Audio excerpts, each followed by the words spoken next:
다 꺼져가던 연말 랠리에 대한 불씨가 조금은 살아난 느낌이지만 불확실성은 여전합니다. 어떤 전략으로 대응해야 될지 3회 전략에서 알아보도록 하겠습니다. 오늘 이 시간에는 머니투데이 방송의 이학영 전문위원 여전히 나와주셨고요. 하나대투증권 투자전략팀의 서동필 팀장 나오셨습니다. 두 분 안녕하십니까? 예, 안녕하세요. 시장의 중심이 되는 키워드를 하나씩 확인해 보도록 하겠습니다. 먼저 5위부터 3위까지의 키워드를 화면을 통해서 확인해 보도록 하겠습니다. 오늘의 5위 키워드는 환율 연이틀 하락입니다. 달러원 환율이 연이틀 급락하면서 1140원대로 내려왔습니다. 이것은 급등 이전 수준으로 돌아온 것입니다. 4위 키워드는 스페인 국채 발행 성공입니다. 스페인이 국채 발행에 성공하고 독일의 지표가 호전되었습니다. 유로존 상황에 대해 점검해 봅니다. 3위 키워드는 국제 유가 금값 상승입니다. 달러 약세 등으로 유가와 금값 등 원자재 가격이 상승했습니다. 관련주에 대해 점검해 봅니다. 유로존 얘기부터 시작을 해보겠습니다. 스페인 국채 발행 3개월물, 6개월물 금리가 평균 발행 금리가 지난달에 비해서 대폭적으로 낮아졌습니다. 그리고 독일의 IFO 기업 신뢰지수라고 하죠. 2달 연속 호전됐다는 얘기도 나오고요. 유럽 중앙은행에서 3년짜리 무제한 대출이라고 합니다. 그래서 그 금리는 1%짜리고 개시가 된다. 이런 부분도 현재 복합적으로 호재로 작용을 하고 있고요.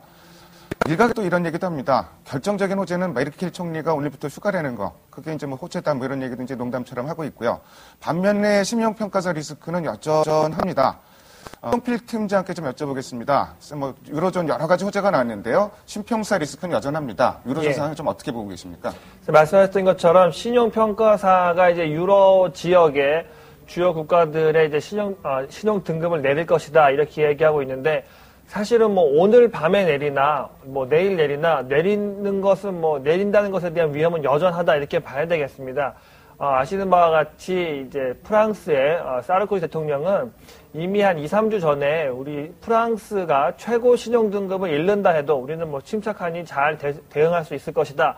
이런 이야기를 했던 것처럼 이미 프랑스 내에서도 신용 등급이 강등될 수 있다라는 것은 아마 일정 부분 현실화될 수 있다 받아들이는 것 같습니다. 그만큼 이제 신용평가사가 유럽 지역의 주요 국가들 신용 등급을 내릴 것이다. 이것은 이미 감지하고 있는 부분이다. 이렇게 볼 수 있겠습니다. 근데 다만 이제 주 후반으로 가면 크리스마스고 연말로 다가가고 있기 때문에 정말로 당장 신용평가사가 올해 내로 이 주요 국가들의 신용 등급을 내릴 것이냐, 여기까지 생각해 본다고 하면은 아마도 내년 초로 이연될 가능성이 높지 않는가. 내년 초에 가게 되면 다시 이 EU의 정상들이 모임을 만들려고 하고 있기 때문에 아마 이 모임까지 지켜본다고 하면은 올해보다는 내년 초에는 한 번쯤은 더 경고성 멘트가 나오고 그 이후에도 실행이 안 된다면 아마 1월 초쯤, 중순쯤에는 아마 신용 등급을 내릴 가능성은 여전히 안고 있다. 이렇게 평가해 볼 수 있겠습니다.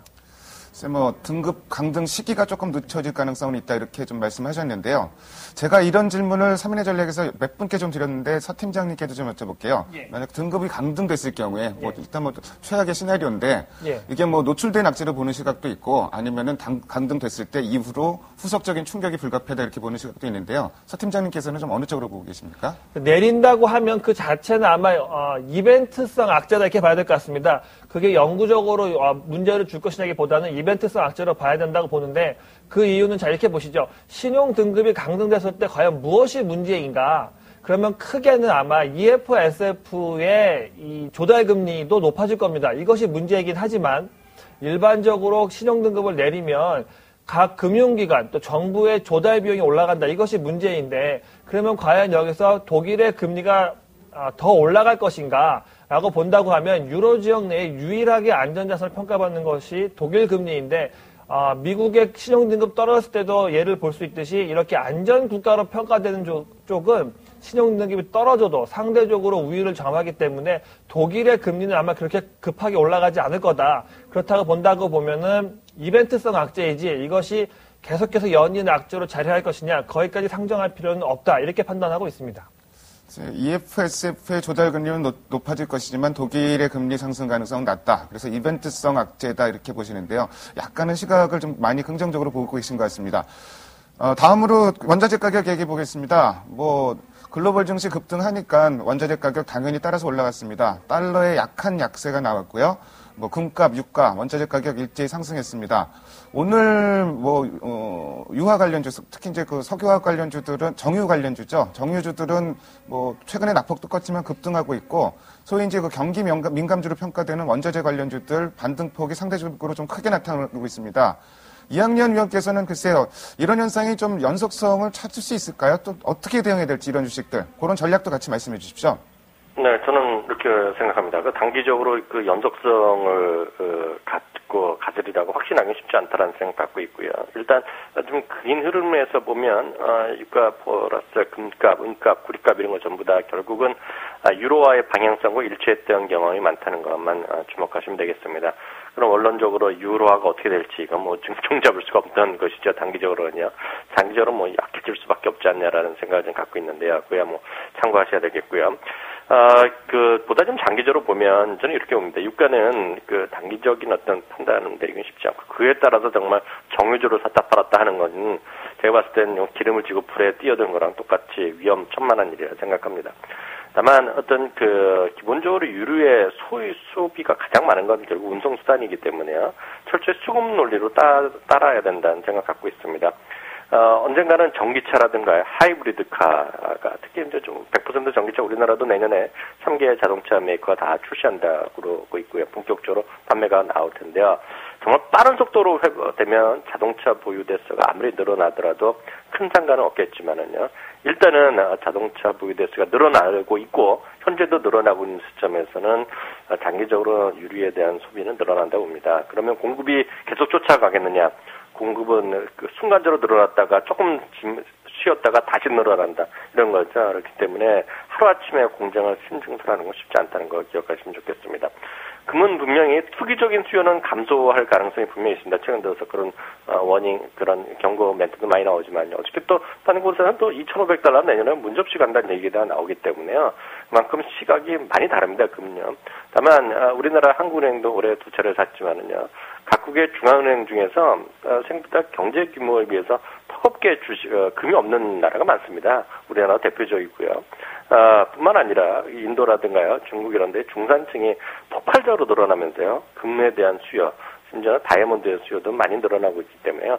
장기적으로는 여전히 전 포트폴리오의 하나의 차원에서 조금씩 갖고 가시는 것이 맞다라고 생각합니다. 다만 금 관련주란 것들 얘기 많이 하지 않습니까? 고려아연 대표적이고요. 무슨 도시 광산주 같은 것들 또 많이 있는데요. 위험하다는 생각 갖고 있습니다. 어찌 보면은 주가보다 더 예측하기 어려운 게 유가인데요. 유가 일단 수급의 논리에서 접근해야 될 것 같고 단기적인 유가 예측 사실 거의 불가능합니다. 일단 중기적으로는 일단 수요가 계속 있기 때문에 어느 정도는 좀 비중을 유지하고 가자. 좀 이런 쪽으로 말씀하신 걸로 정리를 해보겠습니다. 다음으로 오늘의 2위 키워드를 화면을 통해서 확인해 보도록 하겠습니다. 오늘의 2위 키워드는 미국 주택 선행지표 호전입니다. 신규주택 착공이 19달 만에 최고치를 기록을 했고, 주택 허가 건수죠. 허가 건수는 20개월 만에 최고치. 그래서 상당히 예상치를 뛰어넘으면서 긍정적으로 나타났는데요. 여기에 따라서 뉴욕 증시 반등 탄력이 더욱 강하게 나타났었고요.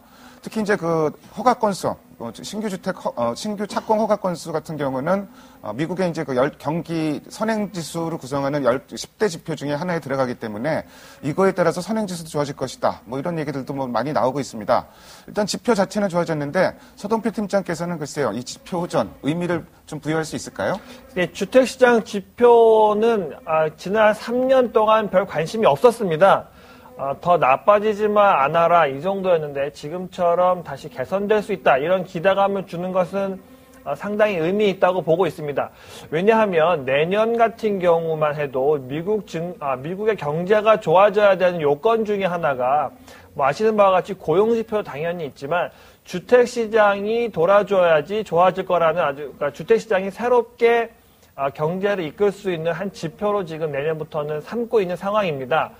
그렇기 때문에 올해 연말부터 주택시장의 지표가 좋아진다고 하는 것, 이것은 내년까지의 미국 경제를 좋게 볼 수 있게 하는 한 빌미가 되기 때문에 오랜만에 또 어쩌다가 좋아졌다 이렇게 평가하는 시각도 있긴 하지만 주택시장이 최악을 지나서 지금부터는 조금이나마 한 발짝씩이나마 좋아질 수 있다라는 희망을 안겨준 것은 단순히 주택 시장에 대한 개선 이것을 넘어서 미국 경제 전반에 걸쳐서의 개선에 대한 기대감을 함께 불러올 수 있기 때문에 지금 시점에서 우리가 받아보고 있는 미국의 주택 시장 지표는 분명히 긍정적으로 바라봐야 되고 그 이유는 말씀드린 바와 같이 내년 경제를 함께 좋게 볼 수 있게 만들 수 있는 그런 중요한 재료이기 때문에 주택시장의 개선 이것은 앞으로 계속 눈여겨보는 중요한 포인트가 될 것이다 이렇게 판단하고 있습니다. 일단 지표의 연속성 자체는 좀 확인할 필요가 아직까지는 있을 것 같습니다. 그렇지만 만약에 주택 지표가 계속적으로 좋아진다 그러면은 고용이라든지 소비 이런 쪽에 분명히 긍정적인 영향을 미칠 것이고요. 그런 부분에서는 일단 긍정적인 접근도 가능할 것 같습니다. 그래서 미국은 이런 쪽으로 아직까지는 내년 지표에 대해서는 불확실성이 약간 있다고는 하지만 최근 나온 지표는 여전히 좀 긍정적으로 나오고 있고요. 근데 G2 중에서 중국은 최근에 아주 좋지 않습니다. 오늘 상해 증시 글로벌 증시가 그렇게 급등을 했는데도 상해 증시는 좀 강보합 수준, 상당히 좀 실망스러운 상황이고요. 그래서 중국 모멘텀은 굉장히 약한 상황인데 이학영 의원께서 중국 상황 정리 좀 해주십시오. 네, 중국의 입장으로 보면 우리가 이것만 기억하면 되겠죠. 중국은 물론 부인하고 있지만은요, 상대적으로 선진국에서 보기에는 특히 미국 사람이 보기에는 위안화가 엄청 싸다는 생각을 갖고 있죠. 그런 싼 위안화를 갖으면서 우리나라가 70년대, 80년대 그래야 하였듯이 철저한 수출 드라이브 정책을 이어가고 있죠. 그런데요, 미국과 더불어서 중국에서의 수출의 양대 산맥 중에 방향이 하나인 유럽이 문제가 되니까 지금 중국은 수출에 어떤 걱정거리가 많이 있는 거죠. 미국이라든가 일본 정도만 하더라도 우리나라도 아주 그 정도는 아니지만은요, 중국에 비해서 훨씬 난데, 유럽에 대한 수출이 이렇게 약간 위축될 가능성이 있다는 얘기 많이 합니다. 내년에는 한 자릿수 증가율까지 떨어질 가능성이 있다고 얘기하는데요. 중국 사람들 얘기가요. 만약에 그렇게 된다 그러면 내수가 정말 튼튼하고 소비가 분명히 왕성한 나라라면 중국이 그렇게 문제가 없겠죠. 다만 중국은요, 기본적으로 내수의 시장이 선진국 대비 훨씬 적다는 점. 그리고 특히 요즘 부동산 가격이 또 완만하게 내려가고 있는데요. 물론 중국에서 어저께 유명한 교수, 통화정책위원 중에 한 명인데요. 지금 급락 가능성은 전혀 없다는 얘기하고 있지만은 중국의 부동산 가격이 내년에 더 많이 떨어질 가능성이 분명히 많은 전문가들이 또 얘기를 하고 있단 말이죠. 이런 것들이 지금 중국에서는 머리 아픈 것이죠. 다만 이제 문제는요, 중국의 긴축 완화라든가 내수의 부양 조치, 그리고 심지어는 우리로 보면 이제 사회 간접 자본 투자에 대한 민간 투자까지 이제 받으려고 이제 어떤 조례라든가 법령을 규정할 준비를 하고 있다는 소식을 제가 뉴스로 본 적이 있는데요. 기본적으로 중국은 물론 많은 노력을 하겠습니다. 다만 이제 문제는 글로벌 원에 대한 기대감 분명히 살아있고, 중국이 분명히 한 축은 분명히 가능하고 앞으로 장기적으로 좋아지겠지만은 어찌 보면 글로벌 원으로 부각되고 있는 중국만 바라볼 수 없는 글로벌 금융시장의 환경 자체가 좀 아쉬움다는 말씀도 전해드리고 싶습니다. 중국만한 경제 규모가 되면은 사실 경제 운영을 하는데 수출보다는 내수, 소비 쪽에 좀 정책의 방점이 찍혀야 되는데 어쨌든 현재는 그런 진통 과정을 겪고 있는 게 아닌가 싶습니다. 다음으로 오늘의 1위 키워드를 화면을 통해서 확인해 보도록 하겠습니다. 오늘의 1위 키워드는 코스피 급반등입니다. 오늘 시장 상승 탄력 굉장히 강하게 나타나고 있습니다. 글로벌 증시가 급등한 영향도 있는데요. 오후 들어서 탄력이 갑자기 더 강하게 나타났던 이유는 외국인이 현물 쪽에서도 순매수 규모가 확대되었고, 선물 쪽에서 오전에 순매도를 기록하다가 오후 들어서 상당히 공격적으로 순매수세가 들어오고 있습니다. 어쩌보면 최근의 증시 방향성은 외국인의 선물 매매 패턴이랑 상당히 좀 유사하게 움직이고 있는데요. 서동필 팀장께서 글쎄 오늘 외국인 매매 어떻게 보시는지 말씀해 주시고요. 이제 연말 얼마 안 남았는데 연말까지 하나대투증권에서는 시장을 어떻게 대응해야 되는지 이런 전략도 같이 말씀해 주십시오. 네, 외국인 투자자들이 그동안에는 우리나라 시장을 좀 떠나는 국면이었다 이렇게 보여지는데 이제 오늘 같은 경우는 주식을 공격적으로 사고 있습니다. 아마 단기적으로 많이 빠졌다는 측면, 그 다음에 이제 3일만 주식을 4일만 주식을 보유하면 배당을 취할 수 있다라는 점, 아마 이런 것들 때문에 기술적 반등 더하기 배당 수익, 이것이 아마 고려된 부분들이 오늘 적극적으로 유입되면서 시장의 상승폭을 늘려주고 있다, 이렇게 평가해 볼 수 있겠습니다. 선물 시장에서의 외국인 매매는 일정한 패턴을 보여줄 수 있는 구간은 아닙니다. 그렇기 때문에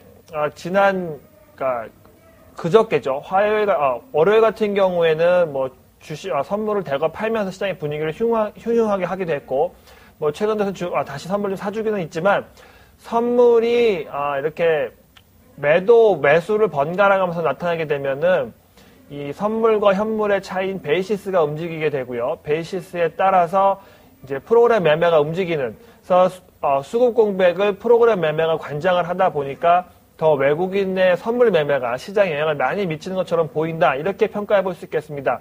자, 연말까지 거래일 수로는 뭐 이제 한 6거래일, 한 7거래 정도 남았는데요. 연말로 갈수록 외국인 투자자의 시장 참여는 급격히 떨어집니다. 뭐 아시는 분은 아시겠지만 연말로 갈수록 외국인 투자자들은 이제 가지고 있던 포트폴리오에 매매를 중지를 하고 이제 수익률 계산을 합니다. 그때 저희 같은 경우는 보통 이제 북클로징을 한다 이렇게 이야기하는데, 이제 북클로징이 이미 들어간 데도 있고 들어가는 과정이기 때문에 외국인 투자자들이 그렇게 열심히 주식 매매를 할 수 있는 구간은 아닙니다. 그렇기 때문에 주식을 열심히 사줄 거다, 뭐 이렇게 판단하는 것 좀 섣불러 보이고요. 아마 연말까지 외국인들은 배당을 취하고자 하는 자금만 들어오고 그 외의 자금들은 떠나가게 되고, 또 배당락이 끝나고 난 이후에는 베이시스 여하에 따라서 배당을 취하려고 들어왔던 자금들이 일제히 빠져나가는 그런 과정일 겁니다. 그래서 큰 틀에서 보면 연말까지 외국인 투자자들의 매매는 소강 상태의 가능성이 높고요. 또 배당이 끝나고 나게 되면은, 배당을 취하게 되면은 프로그램 매도 형태를 통해서 자금이 좀 더 연말까지는 빠져날 가능성이 있다. 이 점은 아마 염두에 두실 필요가 있지 않나, 이렇게 보고 있습니다. 글쎄 뭐 연말까지 뭐 관심 업종으로는 뭐 어떤 업종 좀 꼽을 수 있을까요? 네, 지금 관심 업종 찾기가 상당히 분주한데요. 뭐 상당히 좀 평이하게 생각해 보시죠. 환율이 어제 급락은 했지만 여전히 예상보다 환율은 높은 수준에 있다, 이렇게 볼 수 있겠습니다. 그럼 가장 환율 수혜주가 무엇이냐 보면은 누가 뭐라 해도 좋으나 싫으나 IT와 자동차입니다. 특히 IT와 자동차는 환율뿐만이 아니라 연말로 가게 될수록 이 가장 지금 그 기존에 가장 많이 가지고 있던 업종이 자동차고요. 또 최근 들어서 많이 주식 포트폴리오에 담기 시작한 업종은 IT입니다. 그렇다고 보면은 가장 비중이 많았고 최근에 비중을 늘린 종목들, 이거는 연말로 갈수록 수익률 관리를 할 가능성이 높은 업종이고 종목이다, 이렇게 바라본다면 환율 수혜 또 연말의 수익률 관리, 이것이 중첩되는 업종 IT와 자동차, 이 두 업종은 연말까지는 뭐 관심을 가져볼 만하다, 이렇게 말씀드릴 수 있겠습니다. 연말까지 외국인의 영향력은 점차 줄어들 것으로 예상되고, 그렇다면 국내 기관의 역할론이 더 중요할 것 같습니다. 관심 업종으로는 IT와 자동차를 꼽아주셨고요. 이학년 위원께서는 이제 코스피 밴드를 1820에서 1870 이렇게 제시를 하셨는데, 오늘 뭐 일단 1820선 위로는 훌쩍 위로 올라와 있는 상황이고요. 대응 전략 좀 말씀해 주시고요. 한 가지 덧붙여서 말씀드리면은, 여쭤보고 싶으면은, 최근에 시장이 갭으로 움직입니다. 그래서 사실 일반 투자자들, 개인 투자자들 입장으로 대처하기가 굉장히 어렵습니다. 아침부터 급등하든지 급락하든지 뭐 이런 상황인데, 이럴 때는 좀 어떻게 매매 전략을 가져가면 좋을까요? 네, 첫 번째 질문부터 답을 드리면요. 기본적으로 시장에 대한 판단은 뭐 여전히 똑같습니다. 어떤 적극적인 매매, 투기적인 매매는 쉽지 않다는 생각을 여전히 갖고 있습니다.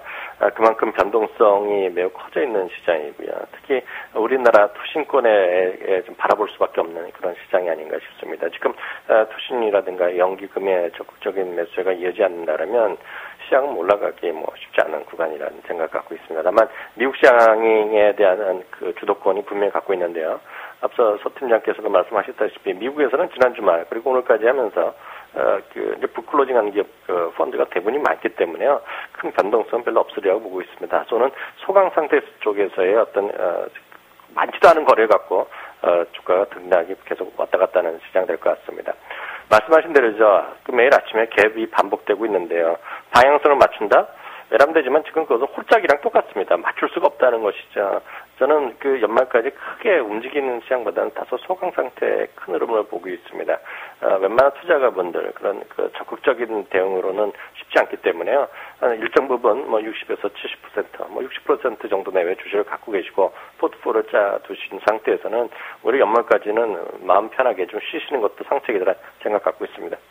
역시 지금 갭으로 움직이는 시장, 방향성 맞추는 건 사실 거의 그날그날의 방향성 맞추는 건 불가능할 것 같고요. 투기적인 대응에는 상당히 위험이 따를 수밖에 없습니다. 그리고 이학년 의원께서는 역시 방향성은 올해 연말보다는 내년 연초 이후에 방향성을 모색할 가능성이 높다, 이렇게 말씀해 주셨습니다. 지금까지 5가지의 키워드를 통해서 오늘 시장의 흐름을 살펴봤습니다. 두 분 말씀 잘 들었습니다. 감사합니다. 네, 감사합니다. 감사합니다.